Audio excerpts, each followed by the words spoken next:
தண்ணிக்குள்ள முங்கி குளிக்கணும் சுகமா மெல்லாவதமா ஊருக தேய்க்கணும் எதமா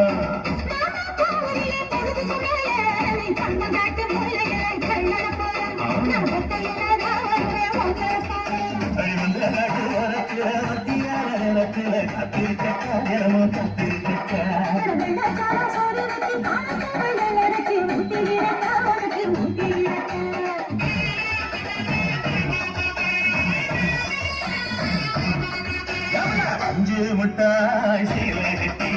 பட்டு வண்ண போட்டு கஞ்சி கொண்டு